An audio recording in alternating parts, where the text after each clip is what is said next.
Good afternoon, ladies and gentlemen. Welcome to the City Club Forum. As always, we this afternoon are on top of the relevant and immediate situation, and we have for your listening and questioning pleasure a very young man who will talk with us this afternoon about some of his own ideas about government and hopefully perhaps tell us a wee bit about the Watergate affair. Today we have as our speaker Senator Joseph R. Biden, Jr., Democrat of Delaware. He is replacing another young man that we had hoped would be with us, but indicated to us that he was busily engaged otherwise, someone by the name of John Ehrlichman. But we do have someone who can not only replace him, but will tell us something that we really want to know. Sorry about that.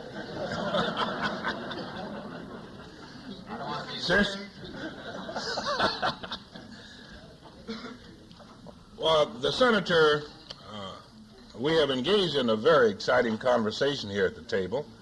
Obviously, as you see, he is an extremely young man, and being a young man, he is, as most young men are, he has a lot of ideas about the way things could be, ought to be, and the way he's going to give his attention to changing things.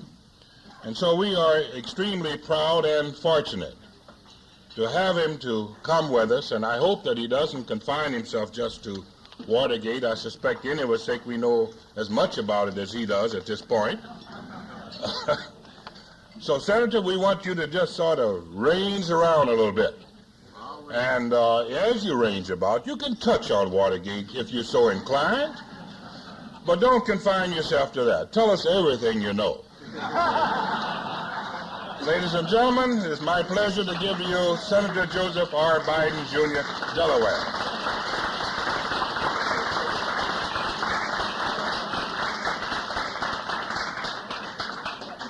I bring you greetings from Wuthering Heights.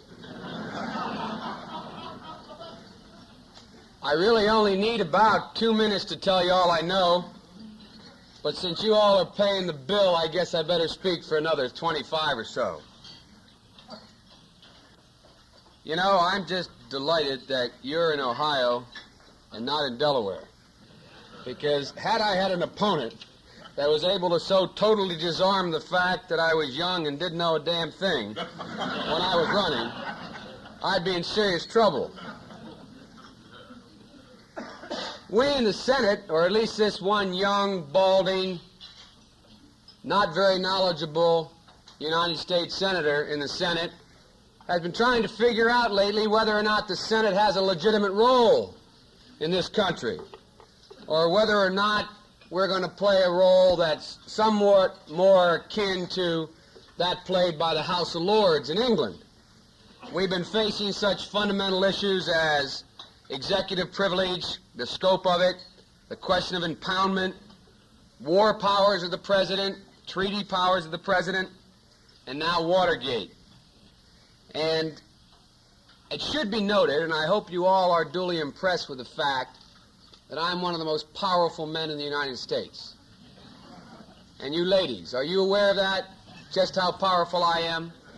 I am number 100 in seniority, and don't forget it.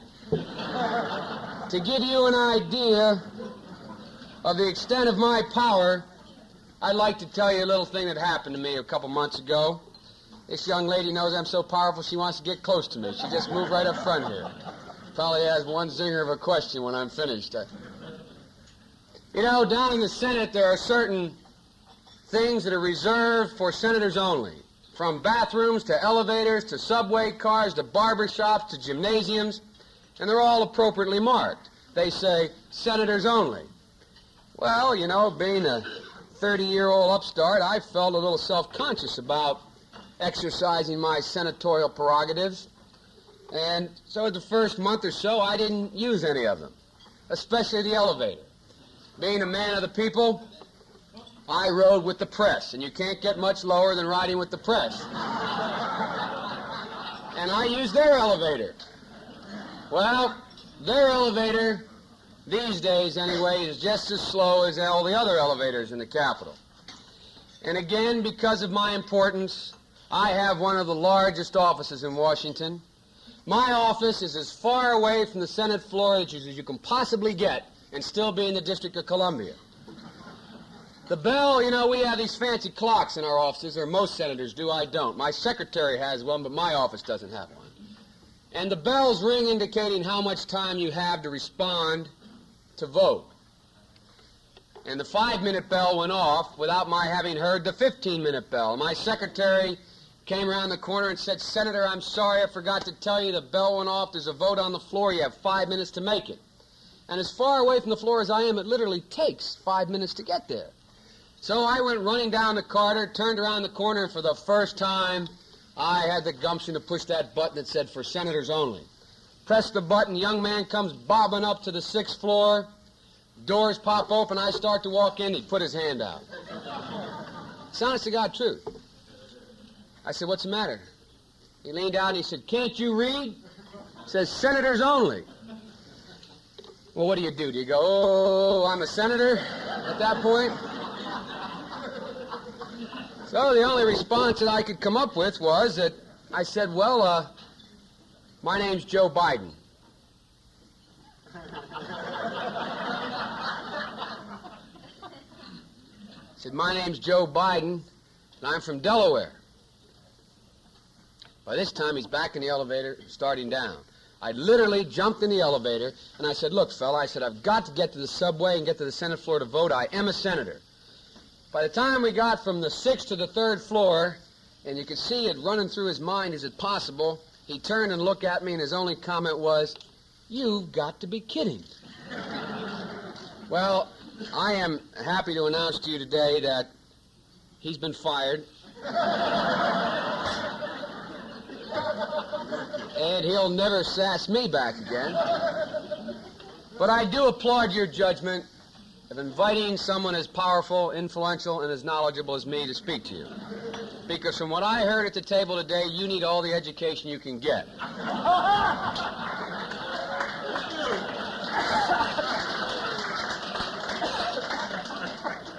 All I can really say is you're not going to have John Ehrlichman to kick around anymore. That's the fact of the matter. There's no way that's going to happen. That didn't get a big enough laugh, Wes. I'm in a strange audience. I'm worried about this group here. You know, I have been a little worried about Mr. Ehrlichman, who I've never had the pleasure to meet, and his associates. I've been a little worried ever since last year. Last year when Mr. Kissinger made his little flight to Peking. Well, then Ron Ziegler went to Peking. Then Bob Handelman followed him, and then John Ehrlichman also went. Yep, I got real worried, because the last time that many Germans went to one country, World War II broke out.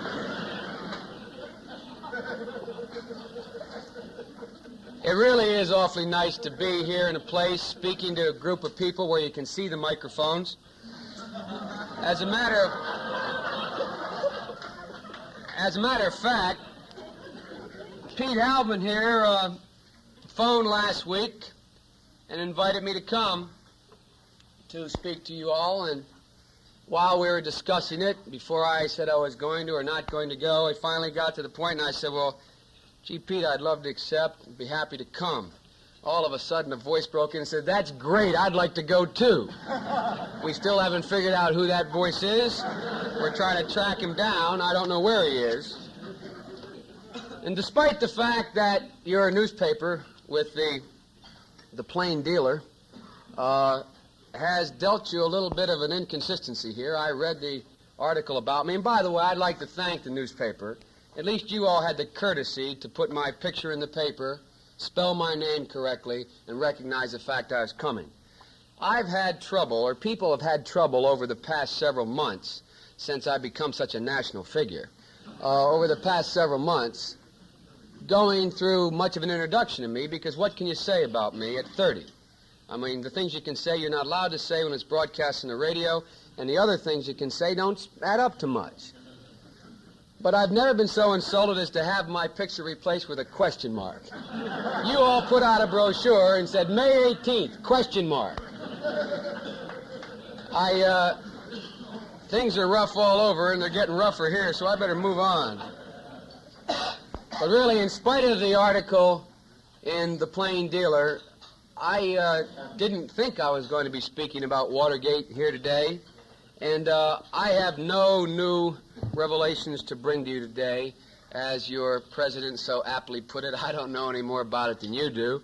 But the only thing I have heard is that a young fellow told me the other day, getting off the elevator, he said, Senator, one thing I am sure of, that wherever there's a Watergate, there's a Millhouse. And I'm not sure... Oh, boy. You are a rough audience. You really are. Sir, I'm only kidding. The gentleman there, straight back with the glasses on, glaring at me. That was supposed to be a joke, and it didn't go over. Now that there are 13 men that have resigned, though, from the administration, we are certain that they're not the apostles. We've gotten beyond that point. My own guess is that if 200 years ago Paul Revere knew what things were going to look like today, I think he probably would have put his horse back in the barn. But seriously, I think things have become so bad these days that the only thing that really keeps recurring in my mind is something that seems to be an unrelated statement, an unrelated comment, but it seems to sum up my feeling best of anything, and that's a statement made by a famous man from a neighboring state of yours, Adlai Stevenson, after he lost the presidency. And I think he said something to the effect about too old to cry and too hurt to laugh. And that's about the state of affairs we've come to in the Watergate situation. I think all of you out there, although we kid and make jokes about the Watergate, are aware, as I am, that really, even if only half the allegations that have been made are true, nothing really as pervasive as this has ever happened before in our history. We've had our teapot domes, and we'll probably have them again. And we've had our greed and avarice in every administration, and it's manifested itself in a number of ways. But I don't think anything has assaulted the system and the fundamental makeup of this country as much as this Watergate thing has. And the only analogy I can really think of is a football analogy, and I apologize to you women in the audience for not being able to think of a more appropriate analogy, but they told me here they didn't want you here anyway. I didn't expect any women to be here. Is that right, Mr. President? No.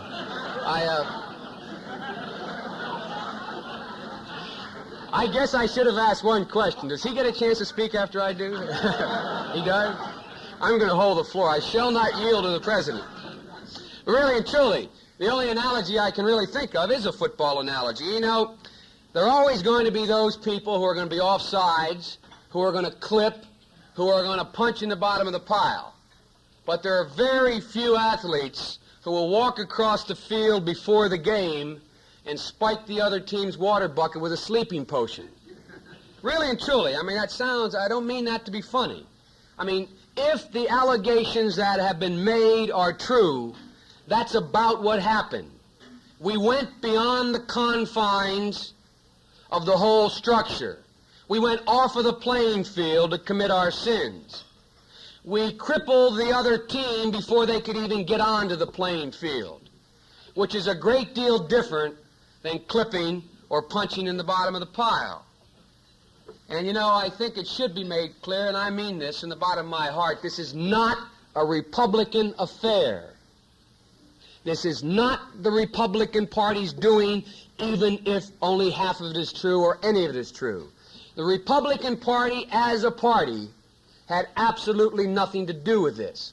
And another thing I'd like you to keep in mind when we talk about it and we chide those involved in Watergate is not a single solitary, with one possible exception, not a single solitary person involved in this entire scandal is a politician. Not one. Not one of them has ever run for as much as dog catcher. And I think that's a very important distinction to make. We're thus far dealing with a bunch of administrative bureaucrats that have never had the responsibility of having to go to the people. So just as it would be wrong, in my opinion, to try to lay the blame for the Watergate on the backs of the Republican Party, it is wrong to blame politicians, those of us who hold elective office, for the responsibility for this scandal. Let's keep our players in mind. It's getting to the point where you need a program to follow the game, but so far, the only person that's even been mentioned as a possibility of being involved is a man who holds public office, the highest public office in this land. Nobody else. You have two senators in this state who I think are absolutely, truly appalled at what's happening in the Watergate. And for Democrats who will run against them next time around to try to hang the yoke of Watergate on the back of either of those two honorable men is not only morally wrong, but it's stupid. You know, I spoke at a dinner, a fundraising dinner for a Democratic senator in the state of New Jersey. And I had a prepared text to deliver, and there were hundreds of people in the audience, and they wanted a good old rock'em sock'em, give them the Democratic Party speech, which is always very difficult for me to give to begin with. And I sat there, and the first several speakers that got up were local candidates. And they were given their opportunity for the coverage that they so desperately need in order to become viable candidates. And that's one of the forums they use. And in their 2 and 3 and 5 minute presentations they gave, everyone to a man and a woman said something about they're going to win because of Watergate. So I did what I unfortunately do, and what's probably going to make me not only the youngest senator in history, but the youngest one-term senator in history.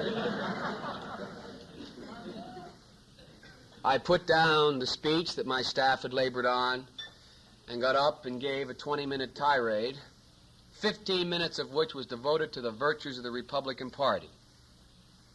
And I think they were shocked that as a Democratic fundraiser, I'd tell them of the virtues of the Republican Party. But if those of you who are active Democrats in the audience are too short-sighted to realize that the demise of the Republican Party means your own demise, that the demise of politicians and political parties means the demise of the system, then one of us is very stupid, either you or me. And I don't think it's me, since I have the microphone. Really and truly, America is a very unique nation in one regard. Unlike France or China or any other nation you can name, we are peculiarly a product of our political institutions. Our political institutions. Tomorrow, if a monarchy returned to France, substantively the makeup of that country would not change. Tomorrow, if a capitalist system moved into China, substantively the makeup of that country would not change. Because their ties are cultural ties that keep their nations together. Ours is uniquely a political tie. From the time the Pilgrims got off the Mayflower till today, that which has bound us together has not been our cultural heritage. Look on this stage. You have a black man and a white man involved in the system. Our cultural backgrounds are totally different in terms of our ancestry. What ties us together, and he may not want to be tied with me today, what ties us together are the political institutions that have made this country great. We spend a lot of time talking about the United States being a melting pot. Well, that's true, but quite frankly, I think it's overrated. We've been able to move forward because of politics. And in my opinion, politics need not necessarily be a dirty word. Politics should be the most honorable of professions. Those of you who are doctors and lawyers and Indian chiefs in the audience, how can any of you possibly do as much good if you're very good at what you do as I can do if I'm very good at what I can do? You can't. So the point is, this is where the action is. Politicians happen to affect everything that affects you, as you are very well aware. And if we bring down a great political party that should not be blamed for what happened, we begin to bring down a system. And if we bring down the system, unless you've got something better to replace it with, we're in trouble. And I, for one, don't have anything better to replace it with. And I, for one, also take great offense at 30 years old achieving a life's ambition to seek the highest elective office with one exception in the land, and the prestige of that office, to now be put in the perilous position of being labeled as a thief or a crook like the rest of those politicians. And I resent it. Your senators resent it. And I think we who are in elective office have an obligation not to play the game with it. You know, I think that there's no way you can get around it based on what's happened so far, and I'll get off the subject. That what has happened so far has been confined to an administration. It's been in other administrations, and it will probably be in future administrations. But the classic definition of politics, as I learned it, the classic definition of politics as I believe it, is to temper power. That's the whole reason for our system of government. We all came here, with the exception of a few of my brothers who were forced to come. We all came here because we didn't like it where it was, because power had corrupted, and because we were going to build a system that built into that system the inability of power and too much of it to reside in any one place. I thought you were about to hand me a note.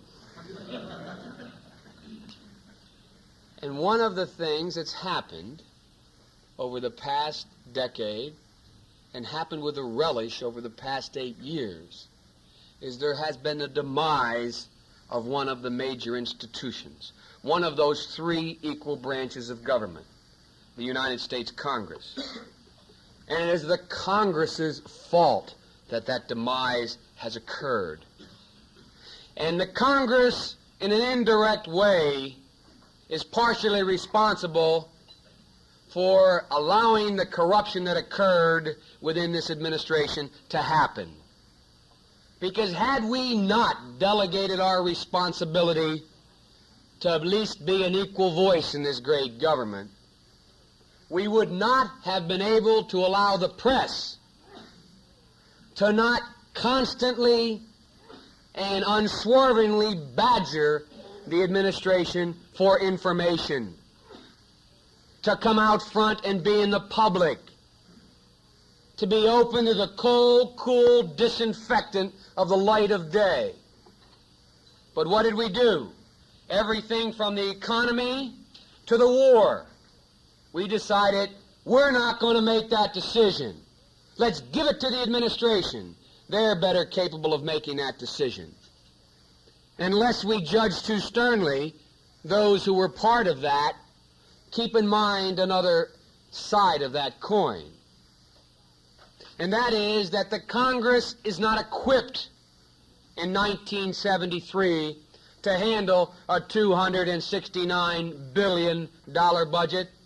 The Congress has not equipped itself by 20th century standards to be able to put their finger on the one thing that determines whether or not you have power. One word: facts. That person, that group that has the most information and facts has the most power. With a staff of 4 researchers on a budget that's ridiculous, I am going to question the Defense Department budget in an intelligent way. I am going to assail the institutions of OEO or housing or anything else in an intelligent way. I am going to rewrite an omnibus housing bill in my own way. I've never been accused of being modest, but there's no way in the world we can begin to do that. The institution operates the same way it did in the 19th century. Those of you businessmen and women in the audience, how could your corporations and even law firms continue to exist if you had no computers available to it, purely for data retrieval? You know how many computers are available to the entire United States Senate, that august body that has the responsibility of maintaining the welfare and safety of a nation? None, with the exception of one that pays our checks and distributes the payroll. Well, my time has probably run out, or it's getting close, and I'm interested to hear some of the vindictive questions you're supposed to have. That's what the President told me. I didn't say that.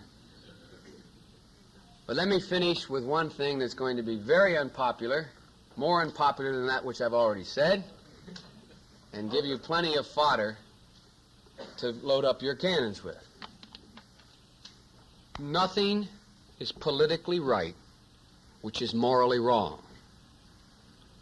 And we're not going to begin to make an encroachment on moral wrongdoing in government until we elect men and women to office who are their own men and women. And we're not going to get men and women in office who are their own men and women, unfettered by influence from interest groups, whether they be business or labor, until they don't have to come back to you and beg for money to run.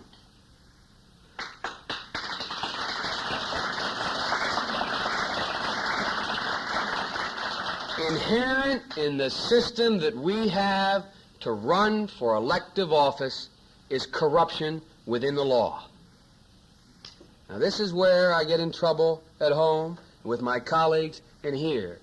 And this is probably why I'm going to be that one-term senator. But let me give you a couple specific examples.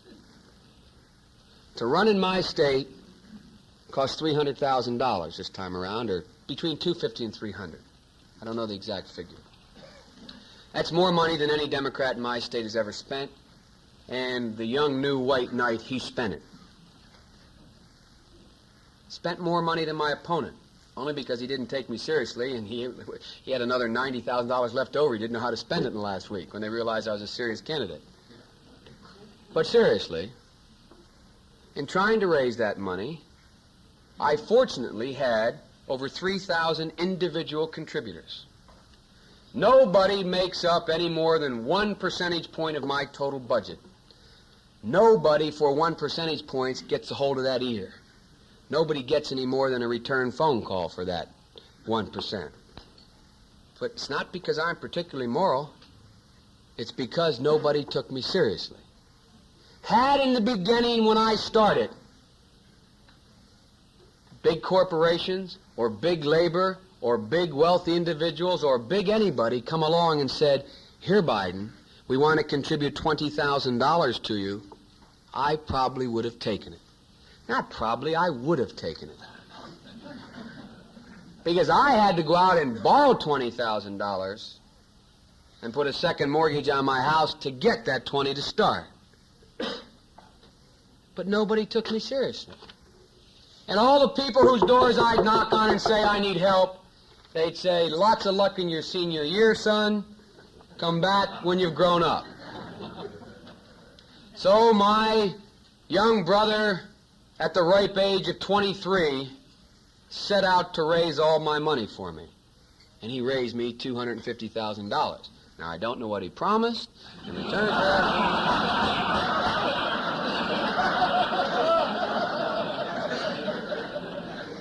But he raised it for me.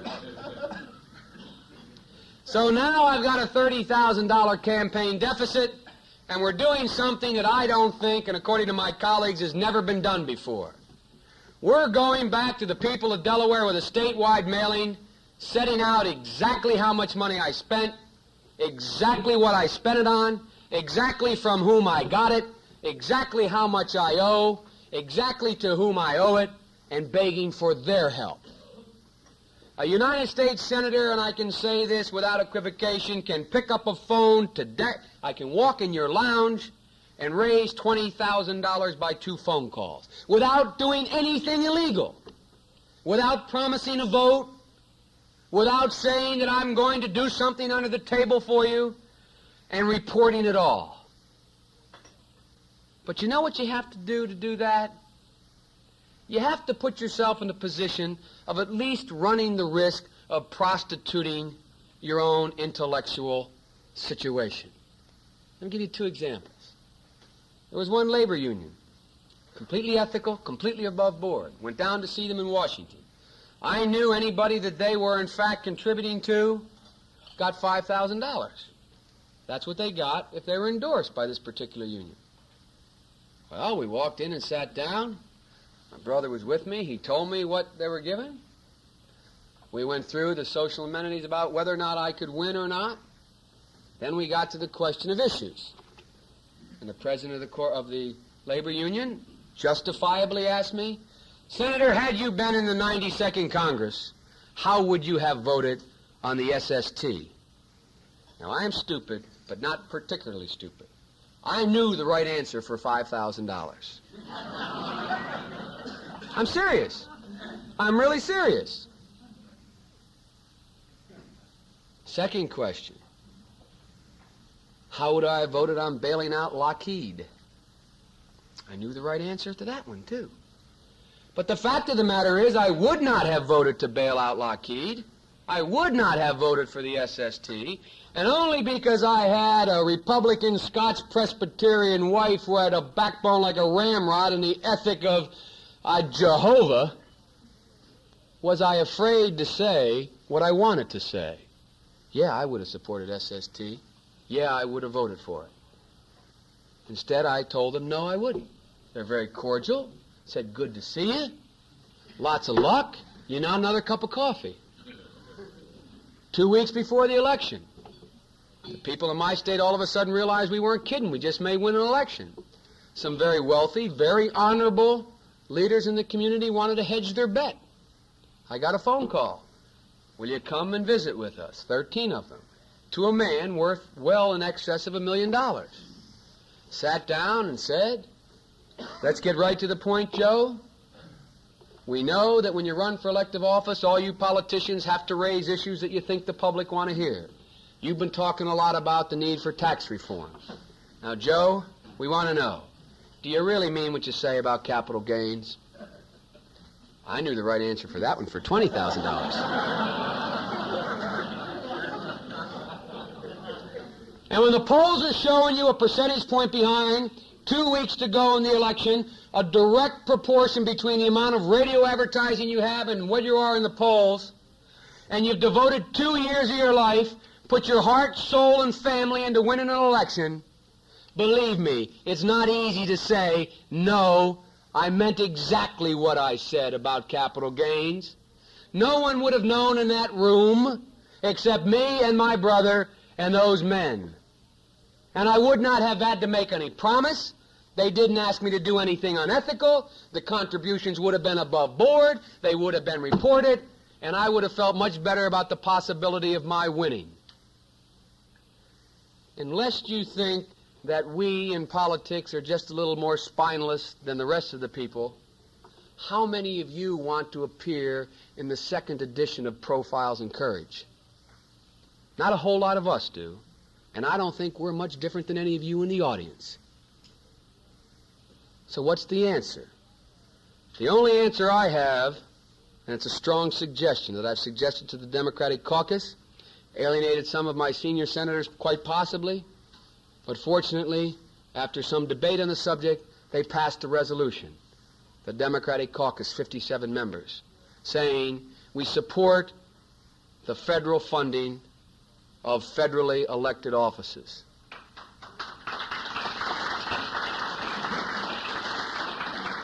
There are a lot of shortcomings to that. There are a lot of pitfalls in that. And there are a lot of hearings and a lot of legislation that's going to have to be labored over and worked out before we come out with an answer. But I submit to you that working out the kinks in the abuses to that road is infinitely easier than working out the kinks in the political system as it now is. And that is not to say that men and women who hold public office now have prostituted themselves. They have not necessarily. But believe me, it's It's getting harder and harder and harder because it's costing more and more and more money to run for office. I'm finished. Thank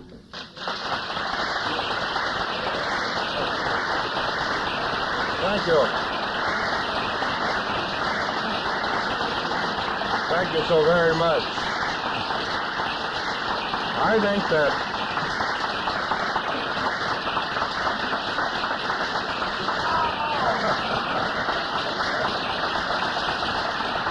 that's marvelous. I'm sure, without question, all of us will have to admit that's been one of the most frank and candid presentations we've heard from anyone. And I'll have to admit, if you were black, you wouldn't have to worry about your second term.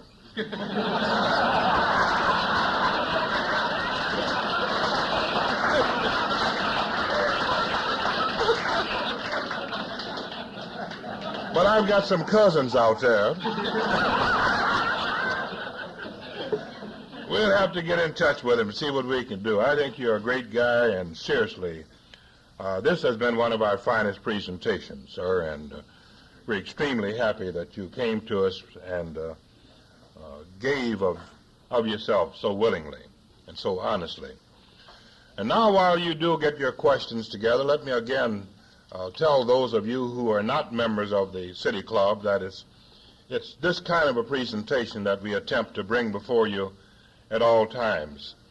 We can do it much better if you are a member, and we would like very much for you to give every consideration to joining us and becoming a part of this tremendous forward thrust, intellectual, emotional, creative, that we're trying to bring into Cleveland and keep moving.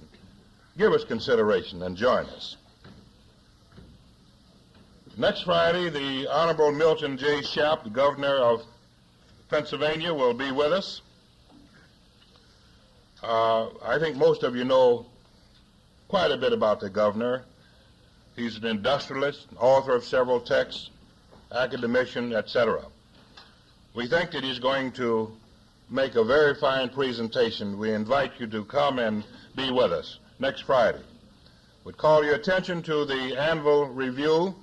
This is the last weekend, and I think you should know that this has been perhaps one of our better Anvil Reviews in terms of public acceptance, and there are only a few tickets left for tonight and tomorrow night. So I would urge any of you who have any inclination at all to come out for a tremendous evening of good food and entertainment, to get your reservations in this afternoon without fail.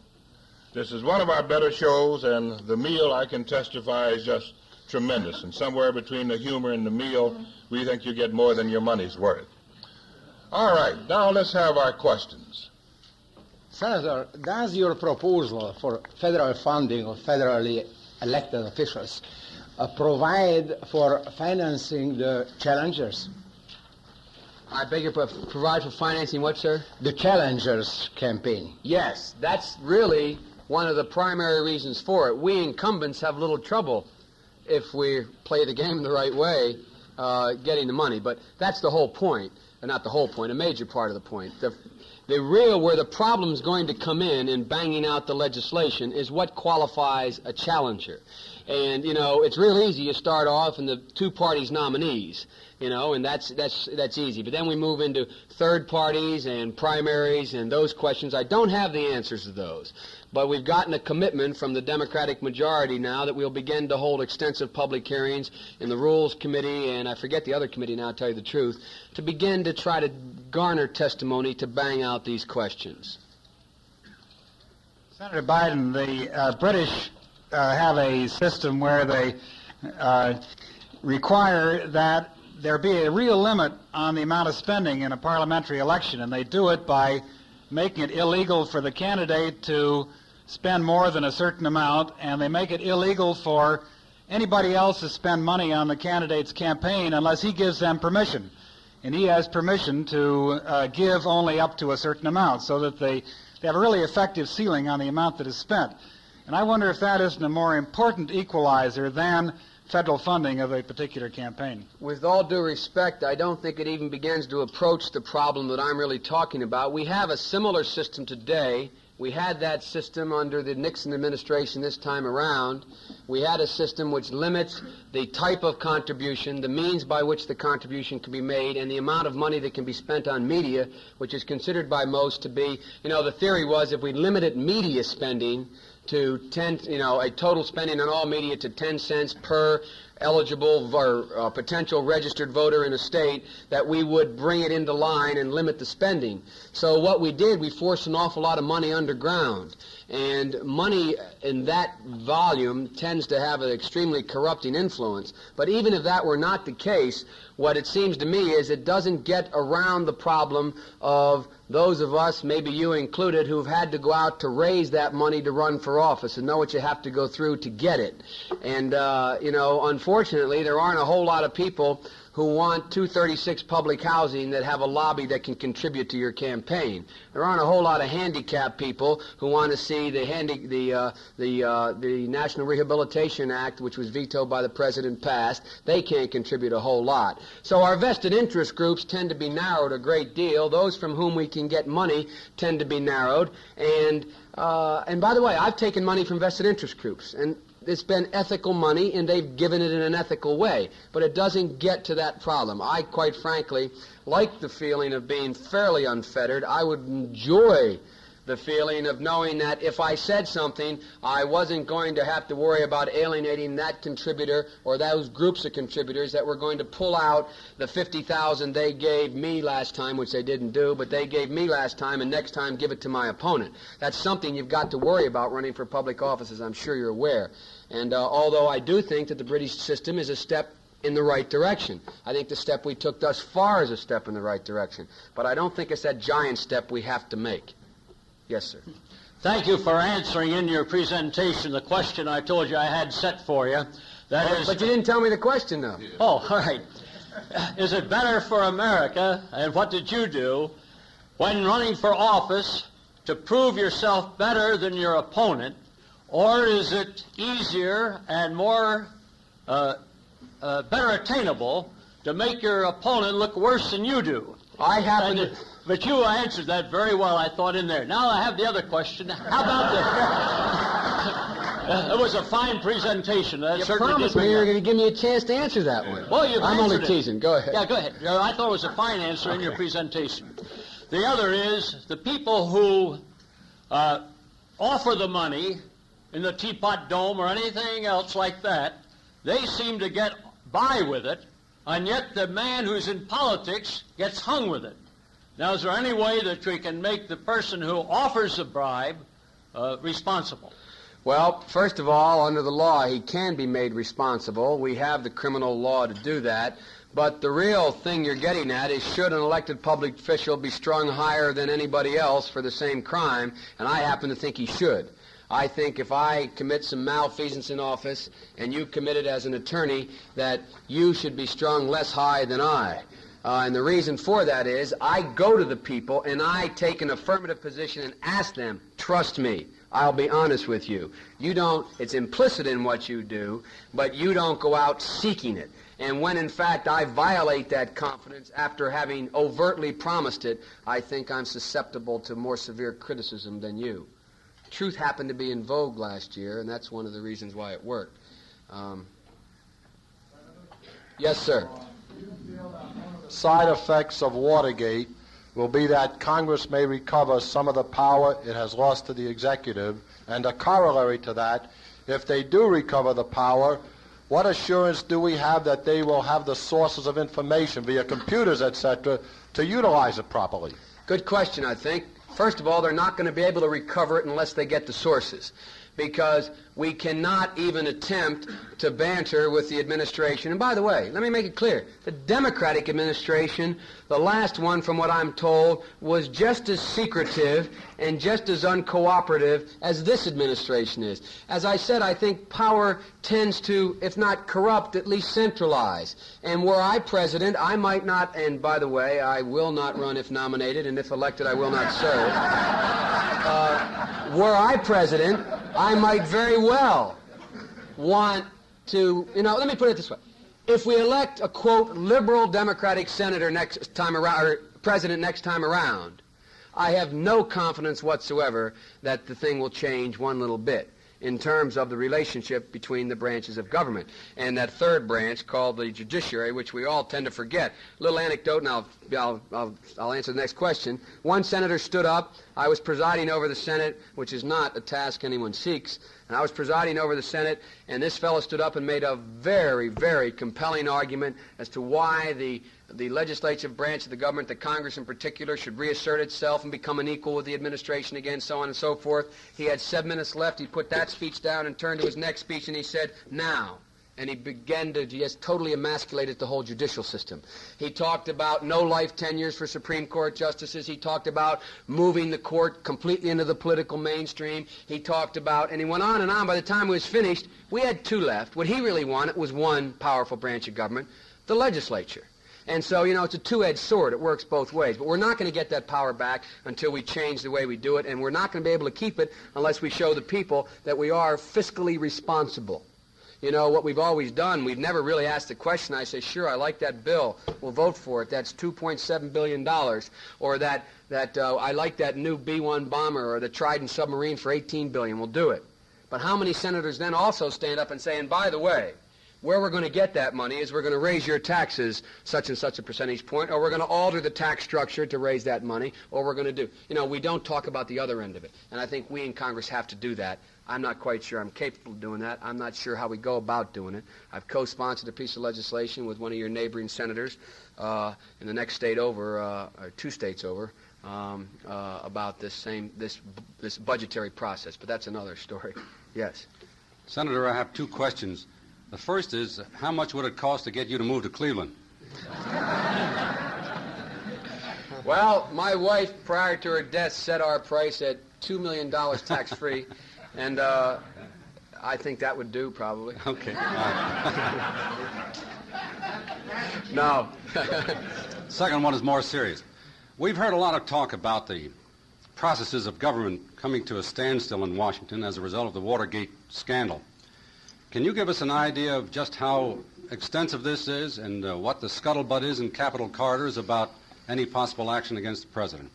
I'm not being facetious when I answer this. I probably know less about what's happening in the Carters than anyone, not because I'm not spoken to. They've treated me very, very well there. But since my wife's death, I have 2 children that live at home in my home state, and I commute every day to my home state, which is a 4-hour commute. So I do my Senate business and leave, and unfortunately, and it is very unfortunate, I don't get the other half of my job. For example, being able to sit down with my colleagues in the private of a room over dinner or a cocktail and get that. So I really am ill-equipped to answer that. Your senators, for example, could answer it much better than I.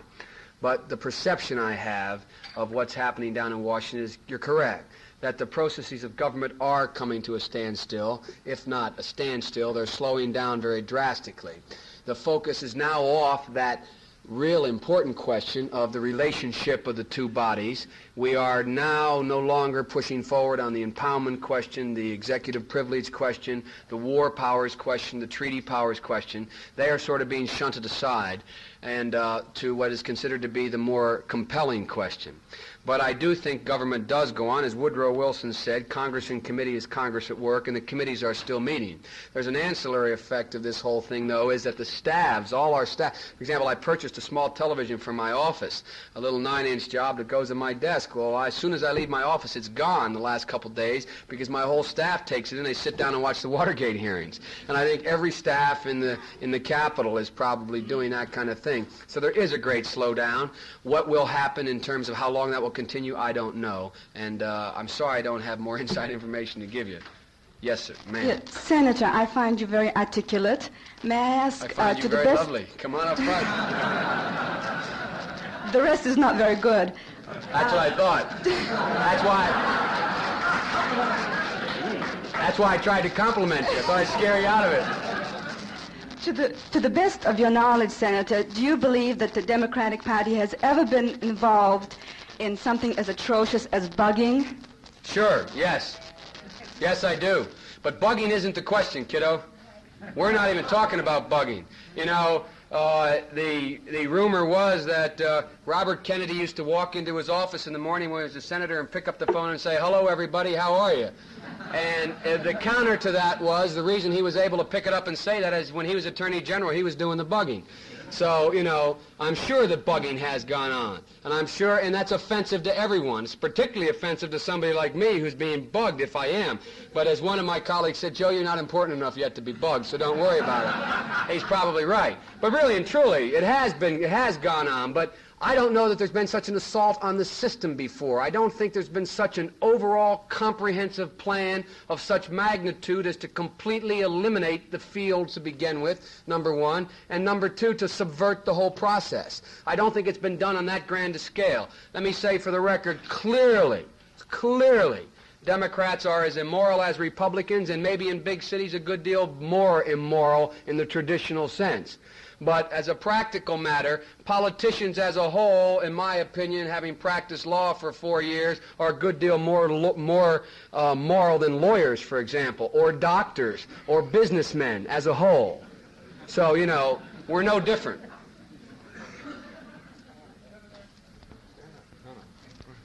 Hi, She's better looking than you, Judge. We'll go to her first.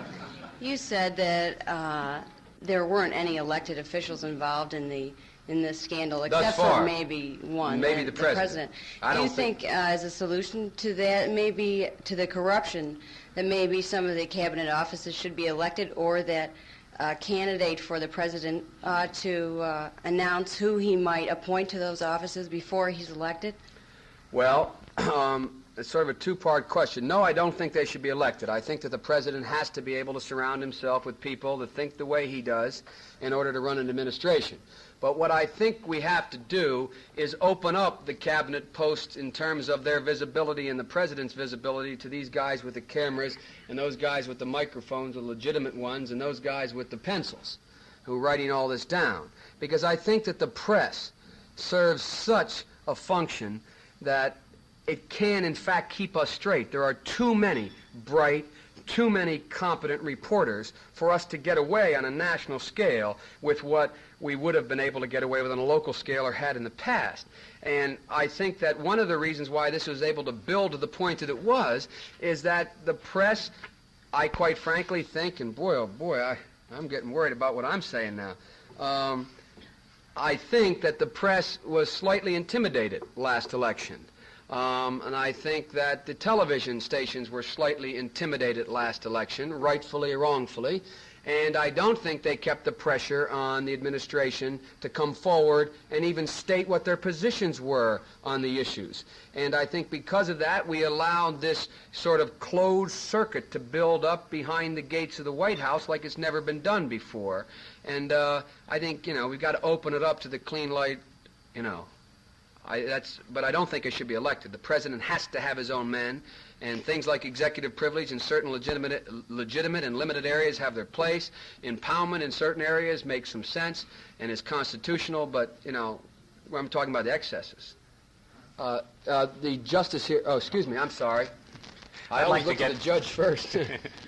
To get back to the budgetary responsibilities of Congress for a second, do you believe that there's any chance that Congress will have an Office of Management and Budget at some point in time? And yes, I do. What does that mean for the funding subcommittee system?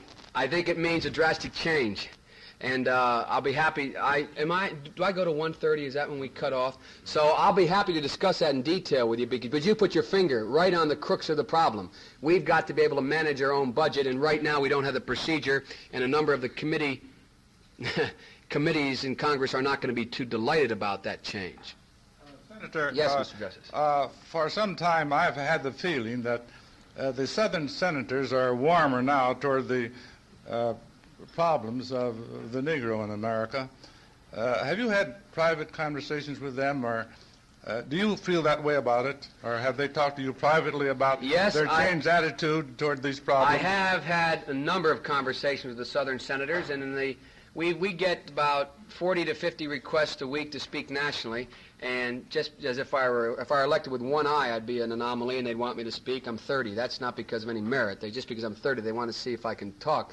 And the places that we go, that I've told my staff the places I want to go, by and large, are the South, because I'm most unfamiliar with the South. So I've had occasion to speak in the South fairly frequently and a number of times very recently, and speak with the Southern senators. I think there is a change in the attitude. You have leaders in the Senate and leaders in the South like Fritz Hollings from South Carolina, who is a very, very, I think, moral guy, and he has at least takes a moderate position. You have guys like Lawton Chiles in Florida, and you have Republicans alike coming up. It's not confined to a party. And I think the two-party system, although my Democratic colleagues don't like me saying this, I think the two-party system is good for the South and good for the Negro, good for the black in the South.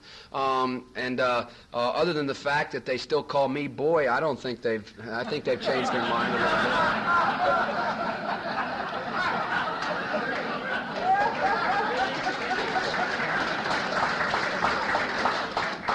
Senator Biden, your defense of the two-party system is most laudable. Yet, if it were possible for a strong third party to challenge the other two, would this really upset the political structure of the nation, as you implied in your presentation?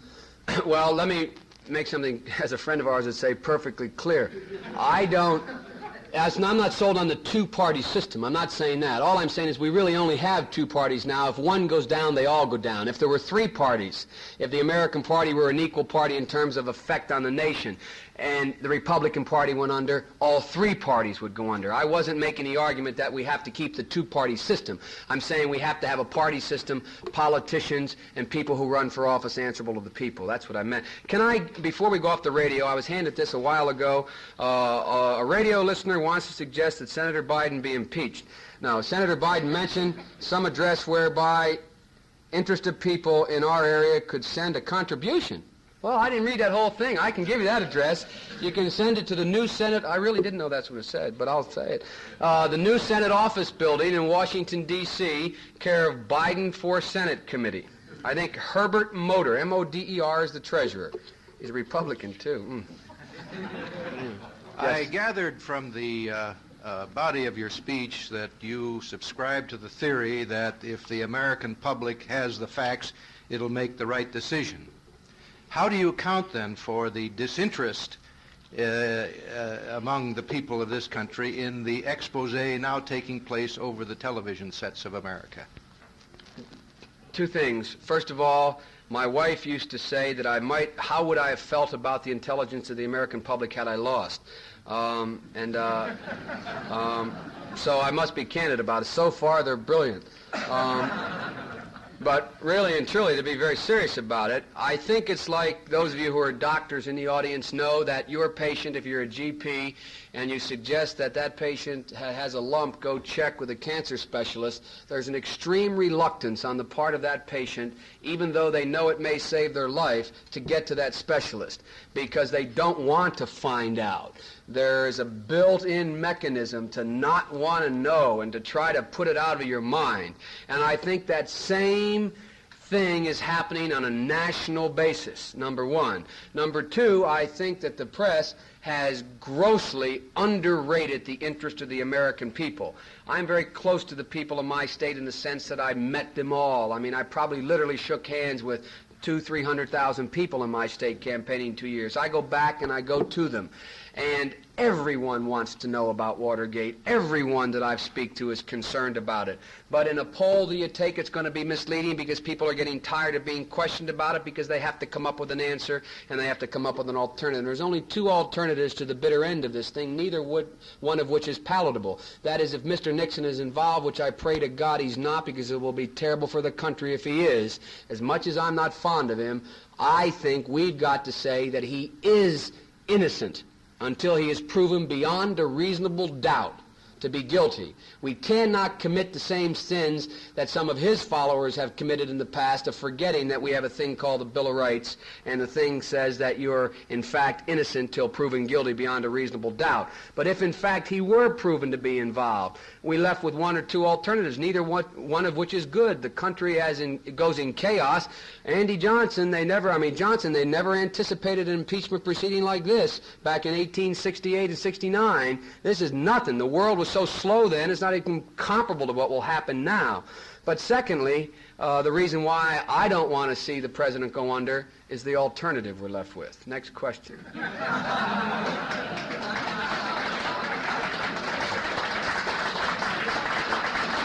Well, as reluctant as I am, I must conclude our activities for today. Thank you so very much. The City Club is closed.